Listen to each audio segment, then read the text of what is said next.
Les séparatistes dans l'est de l'Ukraine maintiennent l'organisation d'un référendum ce dimanche. Hier, le président russe Vladimir Poutine a appelé au report de ce vote. En échange, le chef du Kremlin a réclamé un arrêt de l'offensive militaire menée dans l'est par les troupes gouvernementales. L'offensive, lancée par l'armée ukrainienne, fait partie d'une opération antiterroriste plus vaste, destinée à ramener l'est du pays sous contrôle des autorités. Le régime ukrainien a qualifié la démarche de la Russie de moquerie et dénie toujours la légitimité du référendum qualifié de terroriste.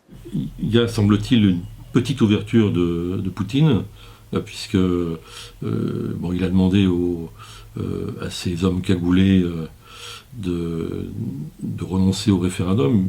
Ils ne veulent pas y renoncer. Enfin, ce sera certainement quelque chose de très marginal. Mais le plus important, c'est qu'il semble avoir reconnu la légitimité de l'élection présidentielle du 25 mai.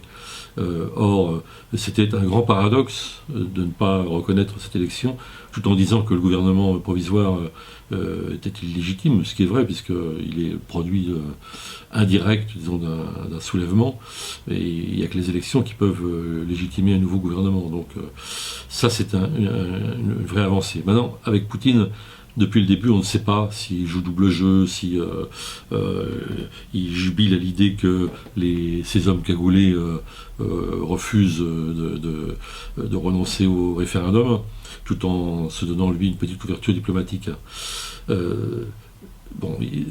Pour revenir au fond de l'affaire, ce qui est sûr, c'est que les responsabilités sont partagées.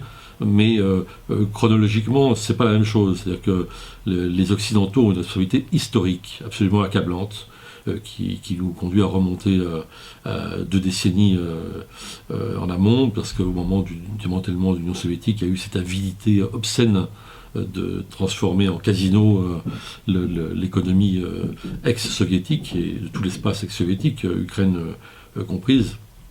Et donc ça a joué de façon absolument catastrophique, cette avidité, et avec l'humiliation qui s'ensuit pour la Russie, etc., etc.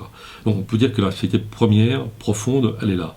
Ensuite, je ne pense pas, moi, qu'on puisse, pour cette raison historique, emboîter le pas à Poutine. Et Poutine joue un jeu extrêmement dangereux, qui est évidemment le contraire de la démocratie.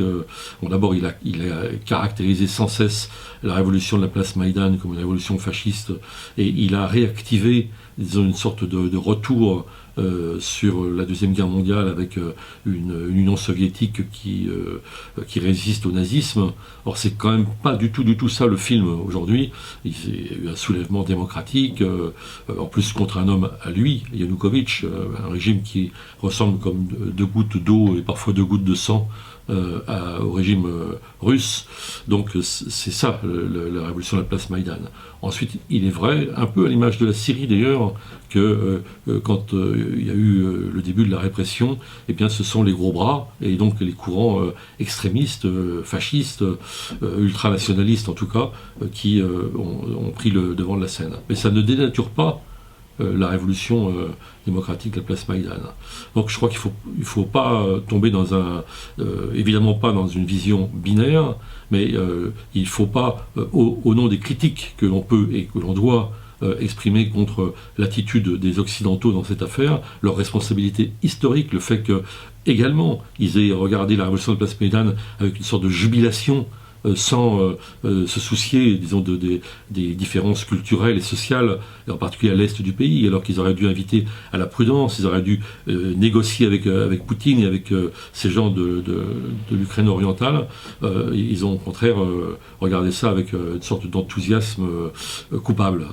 Mais au nom de cela, il ne faut pas emboîter le pas, encore une fois, à Poutine, et il ne faut pas revenir, nous, ici, dans une vision qui serait une vision Est-Ouest qui n'a plus cours. D'abord parce qu'il n'y a pas de modèle à défendre chez Poutine, surtout pas. Alors cette semaine, on a également abordé le problème des frondeurs. On a même fait la une, les frondeurs du PS. C'est intéressant, bien sûr, on peut toujours dire qu'ils ne vont pas assez vite à notre gré, etc. Mais il y a 2 choses qui sont intéressantes. La première, c'est qu'ils sont transcourants, c'est-à-dire que ce n'est pas la gauche du Parti Socialiste, c'est 41 députés, voire plus, députés socialistes qui se rebellent contre les diktats de l'exécutif et qui posent la question de la démocratie. Et ça, c'est très intéressant, c'est très important. Et ensuite, c'est aussi un mouvement qui vise à aller plus loin, à se structurer, à se coordonner, et c'est pas quelque chose, c'est pas un coup comme ça de rébellion contre le pacte de stabilité par l'abstention, etc.